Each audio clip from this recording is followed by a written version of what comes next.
Alô, família linda, seja bem-vindo aí ao nosso canal. Vamos viver maçonaria. Esse amigo e irmão que vos fala é Jair Gomes. Meus irmãos, o vídeo de hoje vai ser um vídeo bem interessante, que eu vou levar você a pensar. Eu quero que você agora desperte o seu senso crítico. E aí você preste bem atenção no que eu vou te falar. Hoje há uma decadência por completa na maçonaria institucional. A falta de argumento, a falta de, digamos assim, de historicidade para apresentar o que eles acreditam como verdade inquestionável, não tem mais sustentabilidade, e os motivos são a era cosmonáutica, a era da informação, ou seja, não dá para você esconder mais algo que outrora era difícil nós termos essas informações. Eu digo por experiência própria. Há 19 anos a internet estava chegando e o que a gente recebia na maçonaria institucional era aqueles estudos que você ainda recebe quando você é iniciado na maçonaria. Ou seja, tem esse método, né, educacional, de doutrinação, e que o aprendiz ele recebe simplesmente aquelas 5 instruções ali e morreu Maria Preá. E aí você acha que o segredo está no grau de companheiro, que o segredo está no grau de mestre. Chegando no grau de companheiro você recebe mais umas instruçõezinhas, chega no grau de mestre recebe mais umas instruçõezinhas. Como se fosse o bastante, vão dizer para ti que a pedra filosofal está nos graus filosóficos. Aí tu gasta um absurdo do dinheiro, aí quando tu chega a ser grau 33, aí tu está decepcionado, ou agora, de certa forma, feito em ti uma lavagem cerebral de convencimento que você não consegue retroceder e não consegue falar para as outras pessoas ou para você mesmo a decepção que você tem e teve durante a tua caminhada maçônica. Mas isso também não é muito interessante. O interessante é o que eu vou te falar hoje. Veja bem, se escuta muito hoje, e tem se falado muito, principalmente depois dos certos escândalos aí que a gente está vendo aí nas maçonarias fake, né, nas maçonarias de certa forma que não tem um princípio da tradição. E aí agora essas instituições estão pegando aí de certa forma um gancho, né, e que eu já falei que não tem mérito nenhum. Olha, o interessante hoje, você escuta muito sobre, eu já falei aqui N vezes, sobre um princípio de regularidade, sobre um princípio de tradição e sobre um princípio do que consiste o reconhecimento. Isso se fala muito em maçonaria. Agora, quando você, de certa forma, você vai buscar o princípio do que consiste tudo isso, você vai se deparar com a seguinte afirmação, seja de qualquer maçom institucionalizado. Ele vai dizer o seguinte para você, ó: é necessário que você esteja dentro dos padrões do que consiste a regularidade maçônica, ou seja, os 12 pontos de reconhecimento, os 12 pontos de regularidade, os 8 pontos de reconhecimento, os landmark. Se toda a potência maçônica estiver inserida dentro desses contextos, é uma potência maçônica regular. Aí eles não conseguem aceitar o aceitável, aí vem com os mimimi em relação ao reconhecimento. Agora é onde eu vou levar você a entender isso. O que consiste o reconhecimento? Será que uma potência maçônica ela tem a soberania de dar um reconhecimento à mesma, uma outra que existe ou que vem existir? Existe de fato um órgão regulador da maçonaria universal? Há uma instituição exclusiva que ela é detentora de uma carta patente e que dá assim o direito que essa potência que existe ou que vem a existir possa agora fazer parte desse ciclo, ou seja, de certa forma ser uma franquia? Existe isso? Claro que não. Todo maçom do Jardim da Infância vai dizer que não existe um órgão regulador da maçonaria. A maçonaria não tem dono, não existe isso. Agora, o interessante é o seguinte, querem fazer você acreditar, querem fazer você aceitar algo que não foi, de certa forma, o princípio dos mesmos. Gente, olha, é muita cara de pau, é muita insensatez, é muita prepotência, é muita mentira, digamos assim, é muita falácia. Como é que eu posso querer que você seja uma coisa que eu não fui no princípio?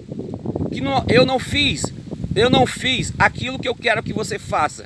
E ainda por cima proíbo os outros de fazerem aquilo que eu não fiz. Aquilo que eu não fui. É a mesma coisa, você passa a tua vida todinha sendo um bandido, sendo um prostituto, sendo uma pessoa totalmente fora dos padrões éticos, social, e agora você quer ser um disciplinador, você quer doutrinar as pessoas, querer fazer as pessoas ser aquilo que você nunca foi. Jair, o que tu quer dizer com isso? Eu quero dizer o seguinte, eu quero que um historiador maçônico, um historiador de renome aí, ou qualquer um, ou esses maçonzinhos de beira de estrada que sequer busca conhecer a sua própria constituição da sua instituição, o seu RGF, os seus códigos disciplinares, os seus códigos eleitoral, e quer falar de um assunto tão temático, tão complexo, que é a questão da regularidade e reconhecimento. Maçom que não conhece nem o seu RGF, não conhece nem o seu código disciplinar, aí quer falar, entrar nessa temática do que consiste regularidade e reconhecimento, aonde ele foi doutrinado a acreditar como ele acredita, levado a um condicionamento pela sua instituição. Bem, vamos lá. Eu gostaria que um historiador, já que o princípio é esse, já que o princípio é uma potência maçônica para ser reconhecida, porque regularidade na origem ela tem. Ela é fundada dentro da regularidade da origem. Agora, para ser reconhecida, tem que ter uma carta patente de uma potência maçônica já existente anteriormente. E que muitos se dizem que a detentora dessas cartas patentes é a Grande Loja Unida da Inglaterra. Bem, a pergunta é bem simplista, bem simples. Me diga uma coisa, o Grande Oriente do Brasil, quando foi fundado, quem deu a carta patente para eles? Foi a Grande Loja Unida da Inglaterra? Não venha com negócio de conselho filosófico não, viu? Não venha, foi o conselho filosófico do Rita Dornamita. Conselho filosófico não é potência simbólica. Então não tem prerrogativa de dar legalidade a uma potência simbólica. Se fosse assim, os 8 pontos de reconhecimento da Grande Loja Unida da Inglaterra não fariam um manifesto ao contraditório. Ao contrário, dizendo que a potência maçônica simbólica não pode submeter aos graus simbólicos ou aos graus filosóficos, ou seja, aos conselhos filosóficos. Ela tem que ser soberana. Então esse princípio de regularidade não consiste na maçonaria inglesa. A maçonaria inglesa não aceita que você receba qualquer, digamos assim, autorização, que você se torne subordinado a um conselho filosófico e divida a sua soberania. Então, não venha com esse mimimi não. Eu quero saber quem deu a carta patente para o Grande Oriente do Brasil. Uma carta constitutiva. Quem deu? Fica sem resposta, fica sem mimimi, não tem resposta. Não, mas vamos lá, vamos esquecer um pouco o Grande Oriente do Brasil. Vamos aqui para 1927. 1927, quando houve a primeira incisão, aliás, havia várias incisões. Agora que teve mais dimensão, né, que teve assim mais explosão, foi a de 1927, no levante que Mário Berg fez. Me diga aí, quem deu as cartas patentes para as grandes lojas ali recém-fundadas? Aí você vem com outro mimimi. Foi o Conselho Filosófico de Mário Berg. Aí eu volto a repetir, Conselho Filosófico não tem ortogação de dar cartas constitutivas para legalidade tradicional do que consiste as potências maçônicas simbólicas. Se não fosse assim, o 5º ponto de reconhecimento não falaria assim, como eu acabei de citar. Em 1929, 1928, as grandes lojas estaduais reconheceram a sua irregularidade, reconheceram que não deveria se subordinar a um conselho filosófico, porque senão não teria a visibilidade de reconhecimento das potências mundiais, porque uma potência não poderia ficar subordinada a um conselho filosófico. Então corta assim os laços com o conselho filosófico de Mário Berg, que é o conselho dos conselhos antigos e aceito. Então me diga, foi o Grande Oriente do Brasil que deu uma carta patente para as grandes lojas estaduais? Foi a Grande Loja Unida da Inglaterra que deu uma carta patente?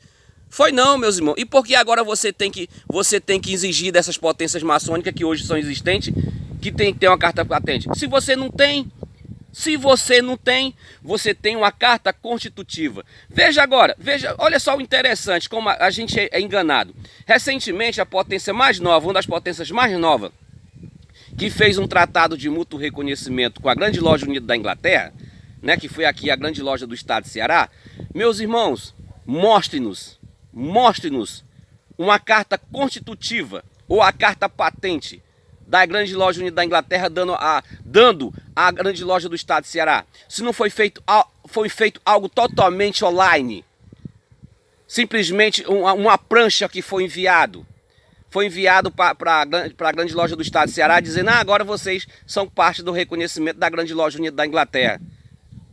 Veja, cadê troca de cartas constitutiva? Cadê a carta constitutiva da Grande Loja do estado de Ceará? Lá na Grande Loja Unida da Inglaterra, devidamente chancelada, devidamente assinada. E cadê a carta constitutiva da Grande Loja Unida da Inglaterra aqui no estado de Ceará? Tudo é uma mentira, meus irmãos. Tudo é questão de conveniência. E vocês acreditam em tudo isso. Vocês acreditam. É porque é assim como, rapaz? Sabe por quê? Porque você não tem coragem de encarar o seu grão-mestre. Você não tem coragem de conversar como eu converso aqui com vocês. Você não tem coragem de chegar para o grão-mestre e colocar ele na... Cadê, grão-mestre? Cadê? Cadê a carta constitutiva? Cadê? Cadê a carta patente? Porque não existe, meus irmãos. Não existe. Não existe.